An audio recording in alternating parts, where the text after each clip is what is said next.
Hey, this is Tony from the Cold Case Project, where we focus on unsolved cases across the United States. Our mission is to bring attention to these unresolved mysteries that need your help. All the information we cover in these cases is readily available on the internet, but we rewrite and repurpose it for the purpose of these videos. Our goal is to spread the word about the thousands of unsolved cold cases still out there. Thank you for watching.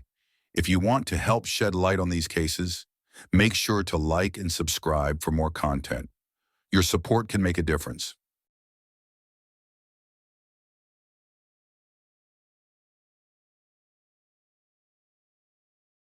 The vanishing of Michelle Jolson on August 2, 1994, initiated a perplexing and distressing missing person case in Bismarck, North Dakota.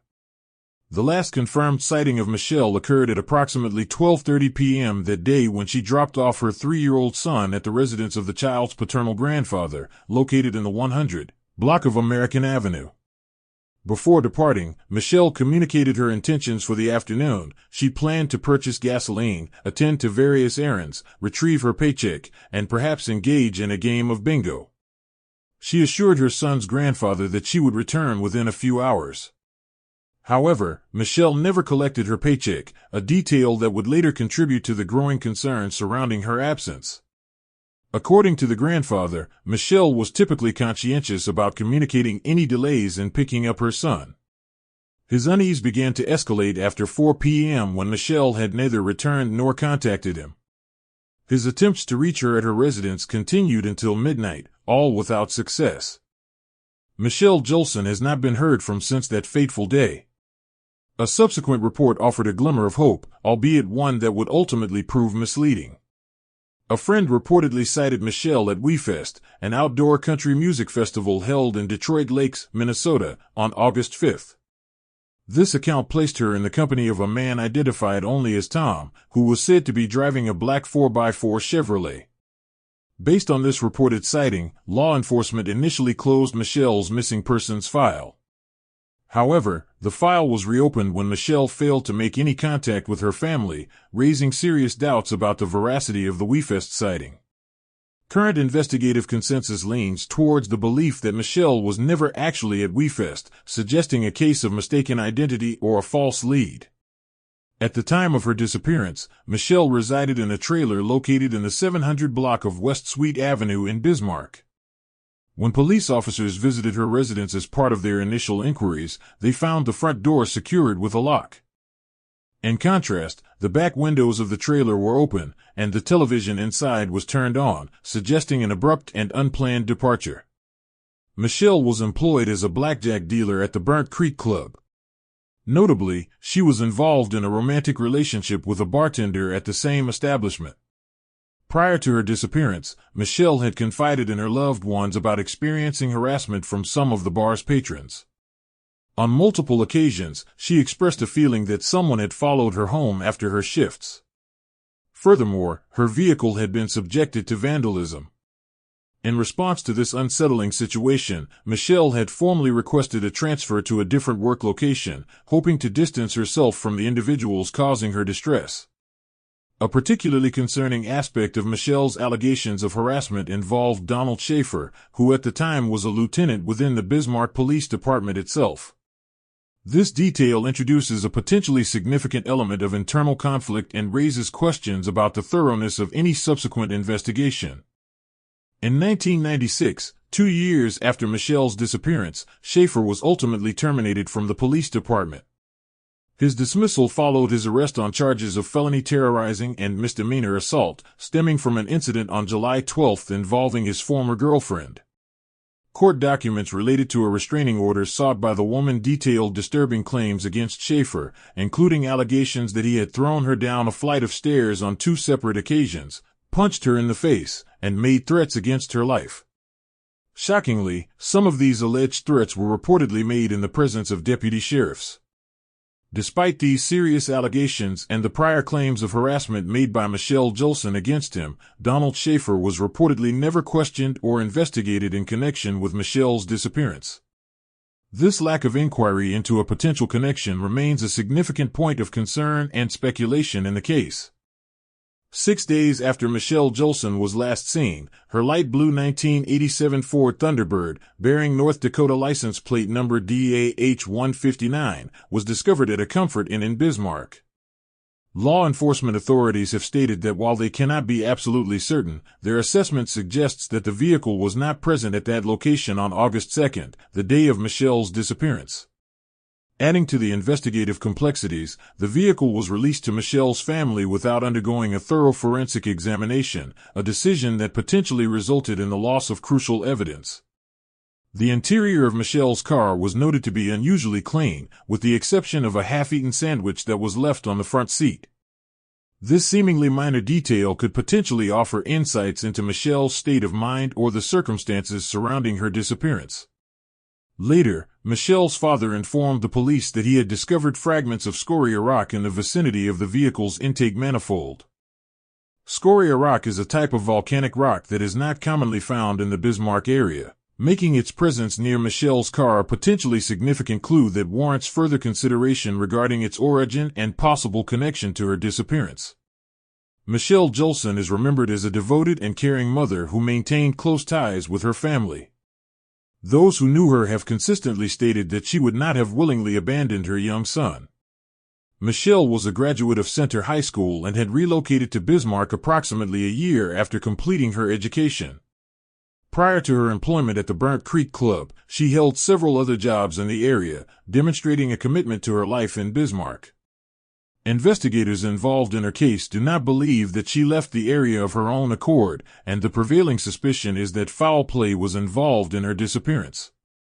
The lack of conclusive evidence and the unanswered questions surrounding the circumstances of her vanishing continue to make this a deeply troubling and unresolved case. The Bismarck Police Department serves as the primary investigating agency for the disappearance of Michelle Jolson. Anyone possessing information that could potentially shed light on this case is urged to contact them.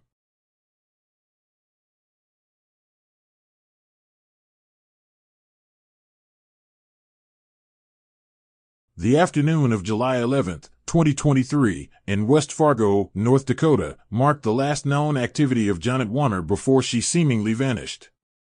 Janet, who was working remotely from her home, logged out of her online workspace at approximately 2:30 p.m. that day.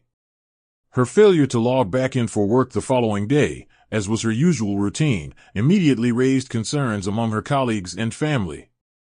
Since that moment, Janet Warner has not been seen or heard from, leaving behind a growing mystery. Adding to the perplexing nature of her disappearance, Janet's beloved dog, Scooby, a small Chihuahua Terrier mix, also vanished with her.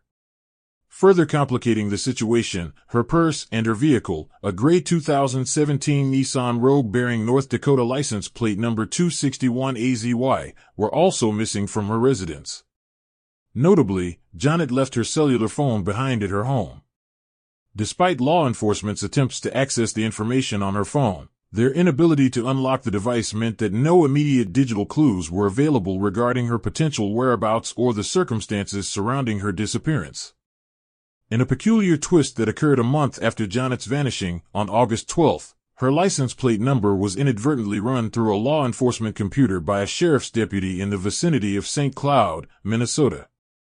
However, this routine check did not trigger any immediate alarm or stop. At that time, local authorities in the St. Cloud area were unaware that Janet Warner was a missing person from North Dakota.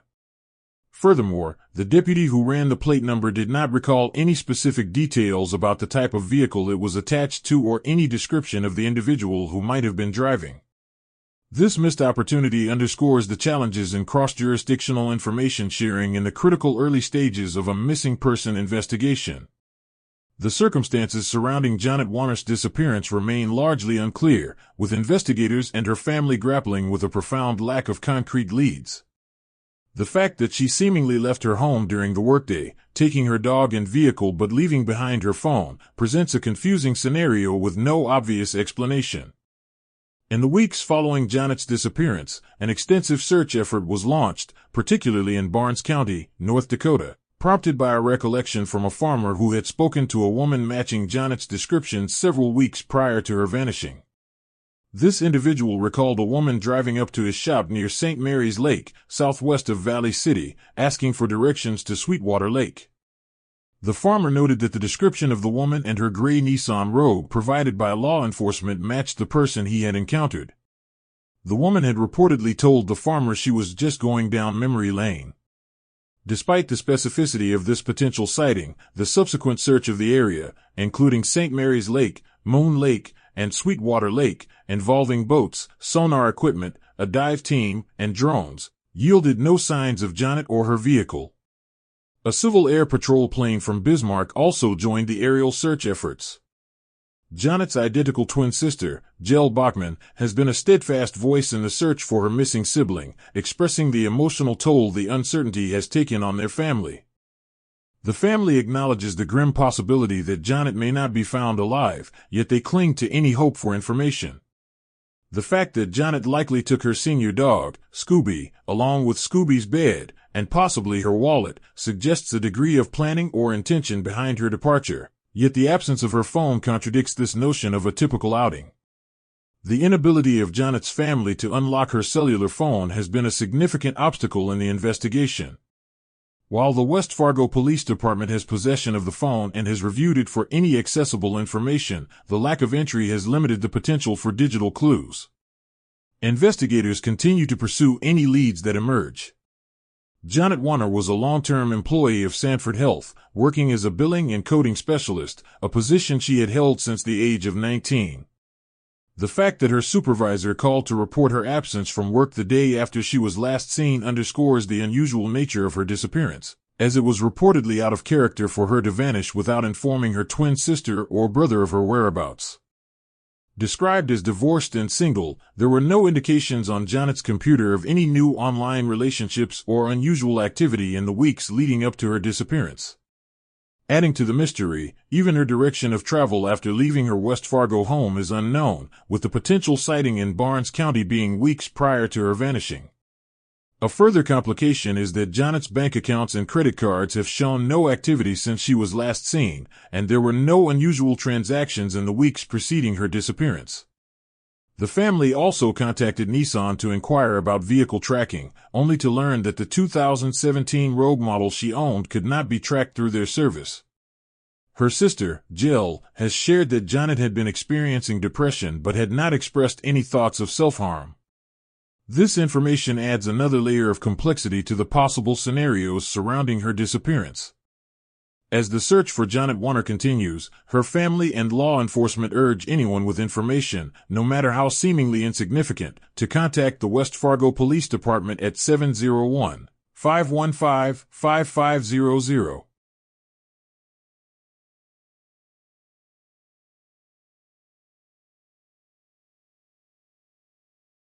The evening of October 3, 1996, in downtown Grand Forks, North Dakota, marked the last known whereabouts of Christy Nikl, a young woman whose disappearance continues to generate unanswered questions.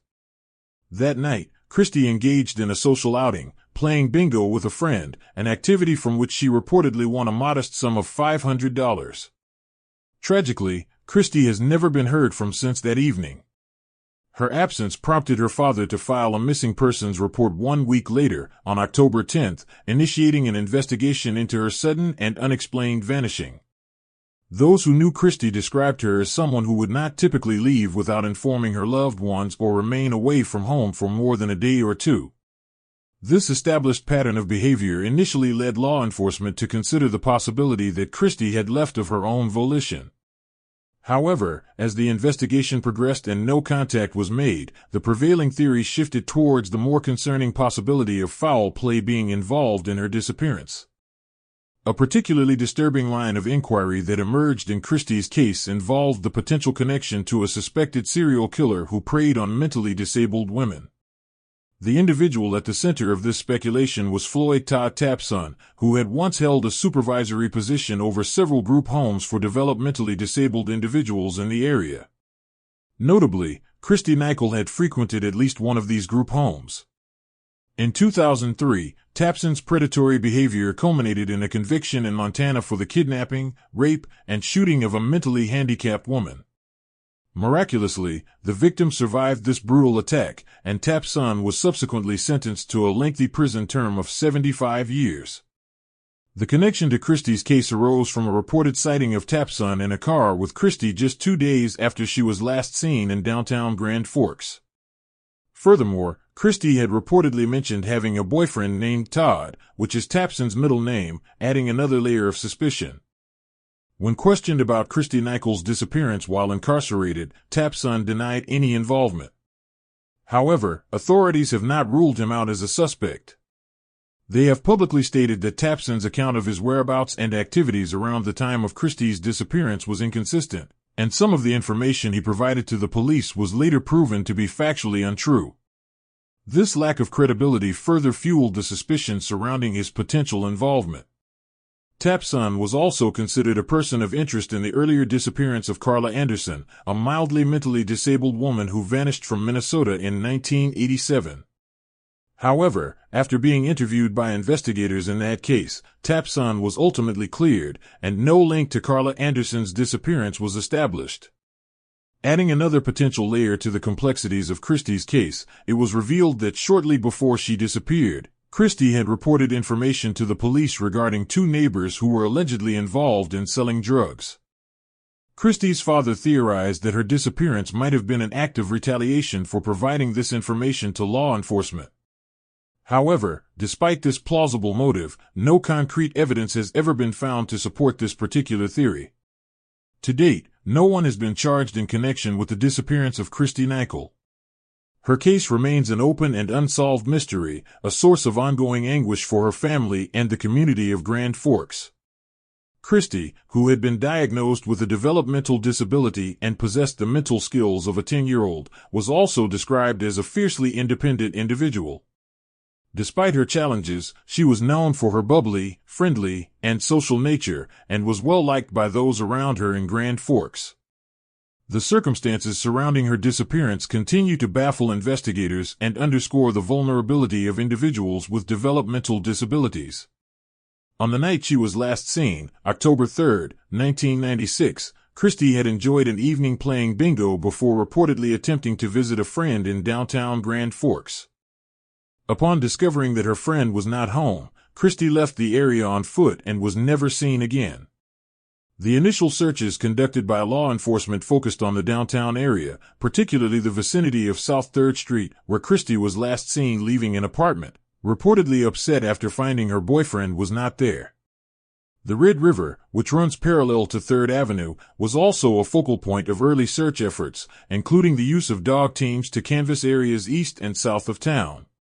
Despite these efforts and the pursuit of numerous rumors and tips, no confirmed sightings of Christy have ever been made since her disappearance. Over the subsequent year, as no significant leads emerged, Christy's family grew increasingly frustrated with the perceived lack of progress in the investigation. They even embarked on their own investigative efforts to try and locate their missing loved one. The emotional toll on the family was immense, marked by a prolonged state of uncertainty and the inability to find closure. In the years following Christy's disappearance, the investigation continued, marked by periods of quiet and occasional renewed efforts. In June 1998, water rescue teams were deployed to conduct searches along the banks of the Red River for the first time, indicating a persistent concern that Christy may have somehow ended up in the water. While police noted that this search was not prompted by any major breakthrough in the case, the low water levels at the time presented an opportunity for a more extensive search. Unfortunately, this effort also yielded no signs of Christy. A significant development occurred in September 1998 when an unnamed witness, who had previously reported seeing Christy a few days after she was reported missing, came forward again to recount his story to the Grand Forks Police Department. Detective Mike Scholes noted discrepancies between the witness's original account from 1996 and his current recollection. However, the witness's persistence led Detective Scholes to believe he might be reliable. To clarify the inconsistencies, a forensic hypnotist was brought in to interview the witness under hypnosis. During the hypnotic session, the man reiterated that he had seen Christy a few days after her disappearance. He claimed she was standing with a group of people near a car in the 100 block of South 3rd Street, close to where she was last seen on October 3rd. The witness stated that Christy appeared out of place with the group.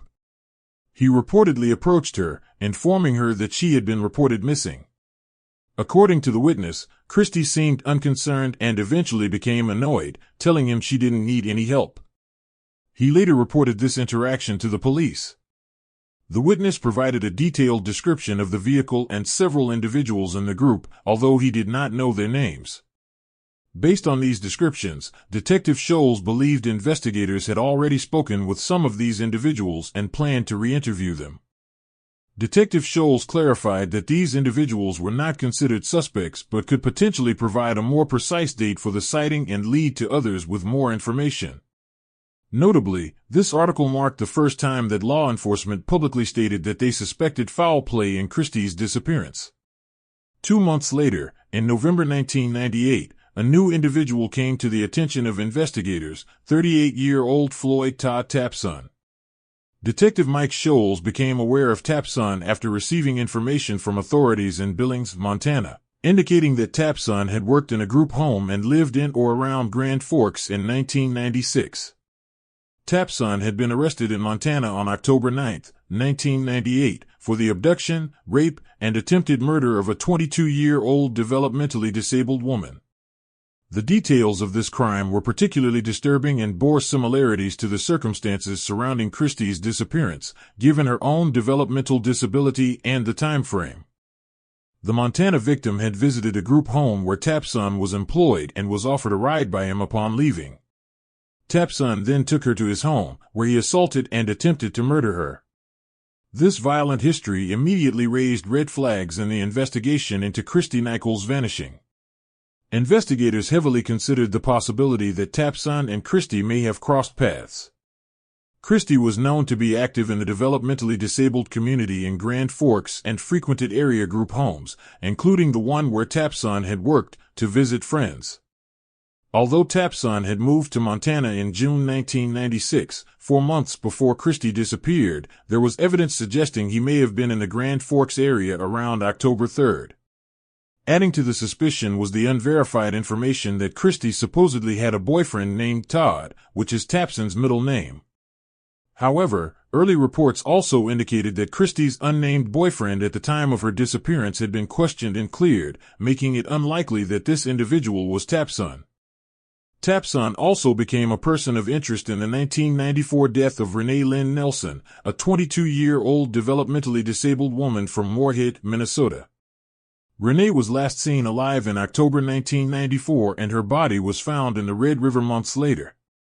While investigators found connections between Tapson and the Moorhead developmentally disabled community and placed him in the area at the time of Renee's disappearance, they were never able to definitively name him as a suspect. Similarly, Tapson was briefly looked at in connection with the 1987 disappearance of Carla Beth Anderson from Wadena, Minnesota, but no confirmed link was ever established. Despite the strong circumstantial evidence and his history of violence against a developmentally disabled woman, Tapson consistently maintained his innocence in Christy's disappearance during multiple interviews with Detective Mike Scholes in the early 2000s. Detective Scholes noted that while Tapson remained calm and polite, his stories were often inconsistent and contained easily disproven lies. A polygraph examination also failed to clear him as a suspect. Eventually, Tapson ceased cooperating with investigators. While Detective Scholes stated that the circumstances strongly indicated Tapson's involvement, without concrete evidence, a definitive link could not be established. The case lay relatively dormant until 2004 when human remains were discovered in a ravine in rural Montana, near the area where Tapson had taken his victim in 1998. Forensic analysis suggested the remains belonged to a woman with a developmental disability, raising hopes of a potential link to Christy.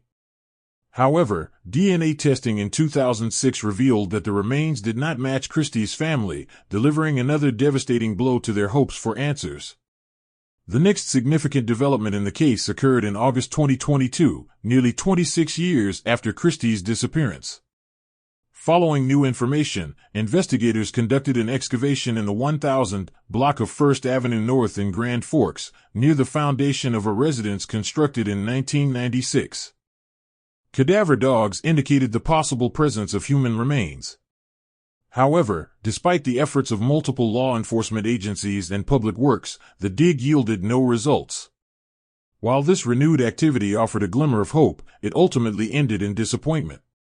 Christy's family has consistently expressed their frustration with the initial handling of her case, feeling that a more prompt and thorough investigation in the early days might have yielded different results. The enduring mystery of Christy Nikl's disappearance serves as a poignant reminder of the challenges in investigating missing persons cases, particularly those involving vulnerable individuals. The possibility that Christy fell victim to a known predator remains a strong line of inquiry, yet without conclusive evidence, the truth behind her vanishing remains elusive. The community of Grand Forks continues to hope that one day, after so many years, answers will finally emerge in the case of Christy Nikl.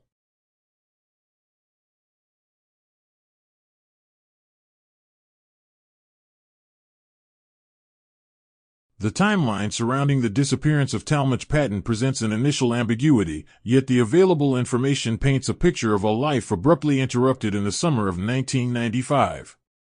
While the last confirmed in-person sighting of Talmage occurred in Alexander, North Dakota, on August 10 of that year, a subsequent phone call to his fiancée on August 15 provided a brief reassurance that would ultimately be overshadowed by his complete and enduring absence.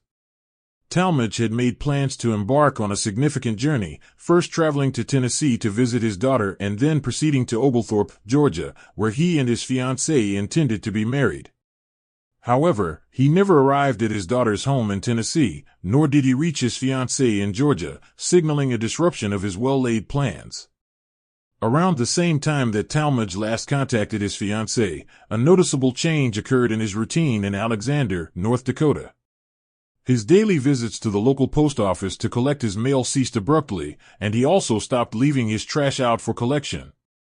These small but consistent departures from his usual habits served as early indicators that something was amiss.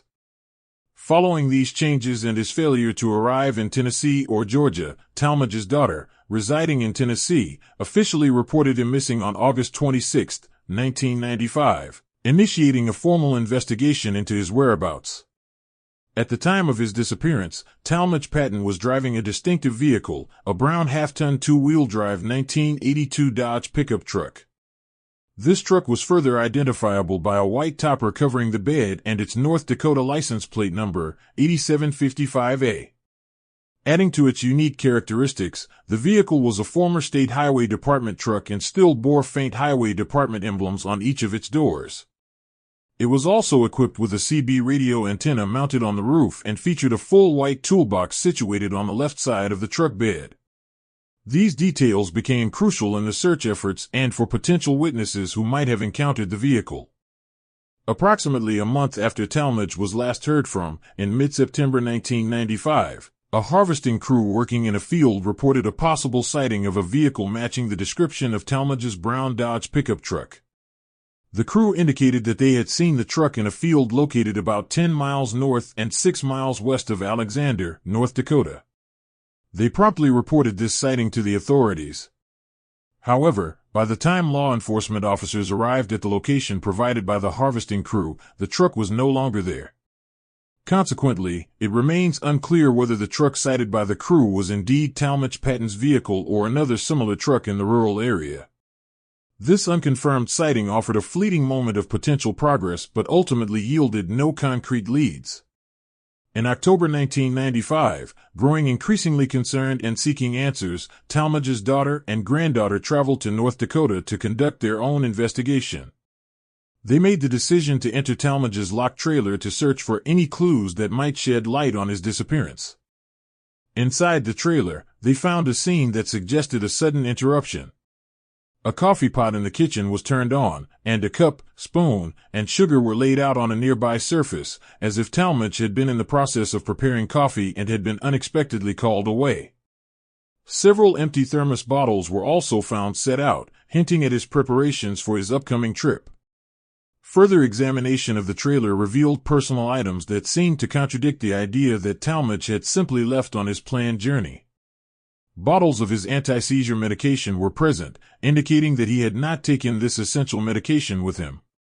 Additionally, a packed suitcase was found, along with a clean set of clothes laid out, seemingly in anticipation of his travel. Perhaps most telling was the discovery of numerous handwritten lists, one of which detailed his intended route to Tennessee, where he planned to visit his daughter before continuing to Oglethorpe, Georgia, for his wedding. The fact that all these items, which he would have undoubtedly needed for his trip, were left behind in his trailer strongly suggested that his departure was not voluntary or planned. Based on the circumstances surrounding Talmage Patton's disappearance, including the abrupt cessation of his routine, the failure to take essential medication and travel preparations, and the unconfirmed vehicle sighting, foul play is strongly suspected in his case. Despite the passage of time and the efforts of investigators, no one has ever been charged in connection with Talmage Patton's disappearance.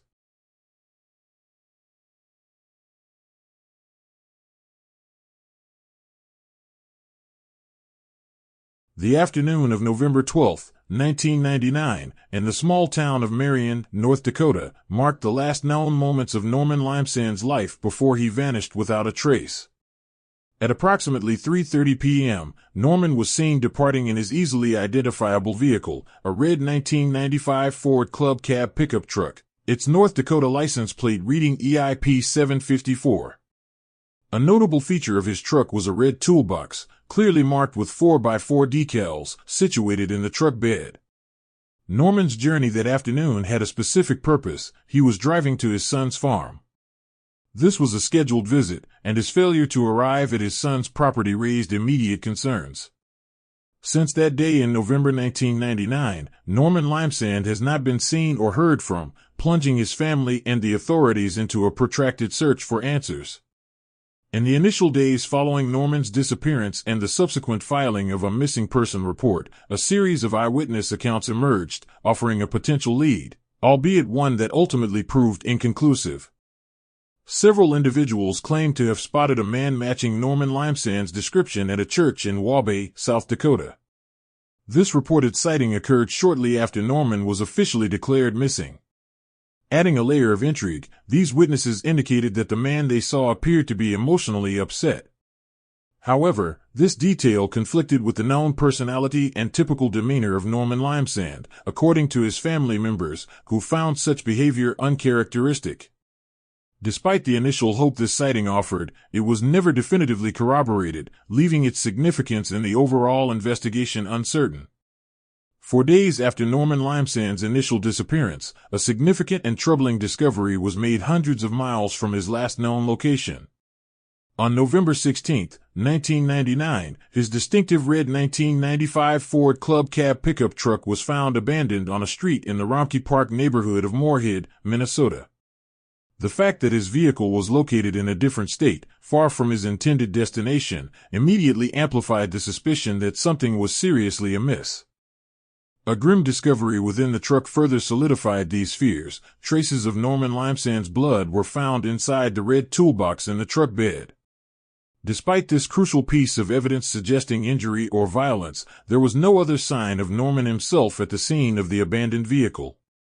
Adding to the perplexing circumstances, investigators noted that a Wrangler tire, which Norman habitually kept in the truck's bed, was missing and has never been recovered. The absence of this seemingly ordinary item hinted at a deliberate act or an unusual sequence of events. The investigation into the disappearance of Norman Limesand stretched on for years, marked by the relentless efforts of law enforcement to piece together the puzzle of his vanishing. A breakthrough in the case occurred in August 2005, nearly 6 years after Norman was last seen. Authorities announced the indictment of Steve Allen Thomas for the murder of Norman Limesand. This indictment was a pivotal moment, officially identifying a suspect and signaling the investigators' belief that Norman's disappearance was not accidental but the result of a criminal act. Subsequent revelations during the investigation exposed attempts to obstruct the pursuit of truth in the crucial early stages of the case. Bonnie Rosalind, the mother of Steve Allen Thomas, deliberately lied to the police in an effort to provide her son with a false alibi for the day Norman Limesand disappeared. She claimed that she and Thomas had traveled to Fargo, North Dakota, on that specific day. However, this fabricated alibi quickly crumbled under scrutiny when phone records unequivocally demonstrated that both Rosalind and Thomas had remained at their residence on the day in question. As a direct consequence of her deliberate deception, Bonnie Roseland was charged with perjury, to which she pleaded guilty, and was ultimately sentenced to 5 months in jail. This act underscored the potential involvement of individuals close to the suspect in hindering the investigation. The geographical proximity of the individuals involved in this case also emerged as a significant factor. In 1999, Steve Allen Thomas and his mother, Bonnie Roseland, lived a mere 2.5 miles from Norman Limesand's home, placing them within a close and potentially interacting distance. Further investigation uncovered a prior conflict between Norman Limesand and Steve Allen Thomas. The two men had reportedly engaged in a heated argument regarding a dispute over a water drainage issue, establishing a pre-existing tension and a potential motive for animosity between them. Adding to the mounting evidence against Thomas, law enforcement discovered Norman Limesand's eyeglasses and traces of his blood at the approach to the farm owned by Bonnie Roseland. This discovery directly linked Norman to the property associated with the prime suspect and his mother, further strengthening the case against Thomas. Faced with the serious charge of murder, Steve Allen Thomas surrendered to the authorities several days after the indictment was formally filed against him. The legal proceedings moved forward, culminating in November 2006, when Thomas entered a guilty plea to the lesser charge of manslaughter in connection with the disappearance and death of Norman Limesand. In his admission to the court, Thomas confessed to having shot Norman Limesand, resulting in his death. However, he maintained that the shooting was an unintended consequence of a hunting accident, a claim that was met with considerable skepticism by investigators and Norman's family, given the totality of the circumstances, including the blood found in Norman's truck and its subsequent abandonment in another state. As part of the plea agreement reached in the case, Steve Allen Thomas agreed to cooperate with law enforcement in an attempt to locate the missing remains of Norman Limesand. However, this cooperation yielded no tangible results. Thomas claimed that he could not recall the precise location where he had concealed Norman's body, a statement that added further anguish and frustration for Norman's grieving family, who longed for the opportunity to provide him with a proper burial. In 2007, Steve Allen Thomas was sentenced to the maximum allowable prison term of 10 years for the charge of manslaughter. He was subsequently granted parole in 2014, having served a portion of his sentence, a fact that likely brought little comfort to Norman Limesand's family. Norman Limesand's life was remembered as one filled with family. He left behind his wife and their 8 children, comprising 4 sons and 4 daughters, who were left to grapple with the profound loss and the unsettling circumstances surrounding his death. Despite the conviction of Steve Allen Thomas for his killing, the fact that Norman's remains have never been recovered continues to cast a long shadow over the case.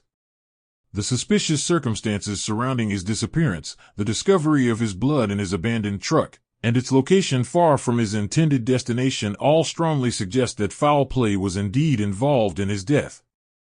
Norman Limesand was legally declared dead in 2002, bringing a legal conclusion to his life but leaving the physical mystery of his final resting place unsolved.